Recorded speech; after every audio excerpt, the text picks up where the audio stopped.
పవిత్ర గారు and Chandu sir ఇద్దరు కలిపి ఈ అపార్ట్మెంట్లోనే ఉండేవాళ్ళంట. నిన్న కూడా ఈ అపార్ట్మెంట్లోనే చనిపోవడం జరిగింది. సో ఎలా జరిగింది ఏంటి మీకు ఏ టైంలో తెలిసింది? మాకు అయితే వాళ్ళ ఫ్రెండ్స్ వచ్చేదాకా మాకు తెలియదు. ఇంట్లోకి వెళ్ళి పడుకున్నారేమో అనుకున్నాం ఎంతవరకు అని. వాళ్ళ ఫ్రెండ్స్ వచ్చాక తలుపులు కొట్టిన తలుపులు ఎత్తలేరన్న.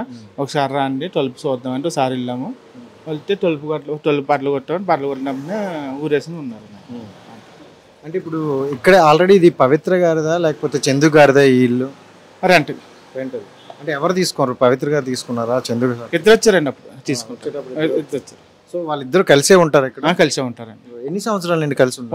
1 year నుంచి ఇక్కడ రెంట్కి వచ్చారండి. 1 year నుండి ఇక్కడ కలిసి ఉన్నారు. సో 1 year నుండి చూసుకుంటే వాళ్ళు సీరియల్స్కి వెళ్తారు, షూట్స్కి వెళ్తారు కాబట్టి ఎలాంటి డిస్టర్బెన్స్ అనేది మీకు ఎప్పుడు లేరండి. అలా మార్నింగ్ వెళ్ళిపోతారు. మార్నింగ్ వెళ్ళిపోయి 9, 10, 11కి వస్తారు. అంటే వాళ్ళ పనాలు చేసుకుంటారు. అంటే పొద్దున్న మార్నింగ్ లేచి నలుగురు జిమ్కి వెళ్ళి అన్ని చేసుకుని వస్తారు.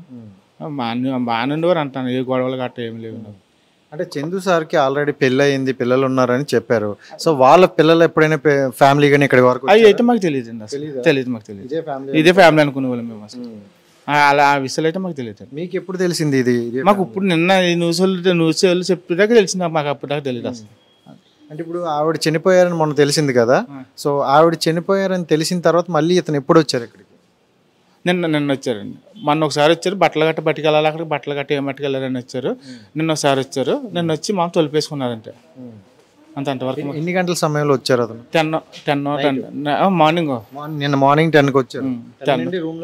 రూమ్లో ఉన్నారు. కిందకి రాలేదు. మీరు వెళ్ళేసరికి అతను ఉరేసుకుని ఉన్నారు కదా. ఫ్రెండ్స్ వచ్చాక నేను ఒకనే వాళ్ళ ఫ్రెండ్స్ వచ్చాక తెలిసింది నాకైనా. అంతవరకు మనకు తెలియదు. వాళ్ళ ఫ్రెండ్స్ వచ్చి మిమ్మల్ని పిలిచారా? పిలిచారు. సో మీరు వెళ్ళేసరికి ఎలా ఉన్నారు? అంటే ఏంటి అక్కడ ఏం అది ఊరేసి చచ్చిపోయింది. ఫ్యాన్ అదే ఊకి ఉంటుంది, దానికి వేసి చచ్చిపోయింది క్లాత్ తోటి. వెంటనే మరి మీరు ఎవరినైనా పిలిచారు? మా సార్లు కేకేస్తారు. మా సార్లు ఇస్తే మా సార్లు కంప్లైంట్ పెట్టారు. కంప్లైంట్ పెట్టి మా సార్లు ఇన్ఫర్మేషన్ ఇస్తే పోలీసు వాళ్ళు వచ్చారు. పోలీసు వాళ్ళు ఫిర్యాదు చేశారు. సో ఇన్ని సంవత్సరాల్లో ఇక్కడ చూసుకుంటే వాళ్ళ వల్ల ఎటువంటి డిస్టర్బెన్స్ అయితే అసలు ఏమీ లేదండి. అసలు ఎప్పుడు వాళ్ళ వస్తామని తెలిసి వెళ్ళినట్టు తెలిసి కదా. అలాగే వెళ్ళిపోయేవారు.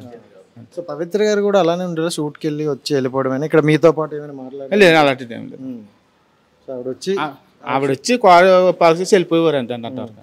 ఆ విషయాలన్నీ కాళ్ళలో మాట్లాడి చూస్తూ నవ్వుతాం అంటే వెళ్ళిపోతుంది. అంటే వాచ్మెన్లు అంటే ప్రతి ఇంటికి కూడా సంబంధించి ఉంటారు కదా. అంటే ఏ విషయమైనా పిలిచినా లేకపోతే వెళ్తుంటారు. వాళ్ళు ఏమైనా ఈ మధ్యన పిలిచారా? మమ్మల్ని ఏం పిల్లలు. సో చందు అండ్ పవిత్రలో అయితే గత 1 year నుండి, సంవత్సరం నుండి అయితే ఈ అపార్ట్మెంట్లోనే ఉంటారు. సో మనమైతే వాచ్మెన్తో మరి మాట్లాడడం జరిగింది.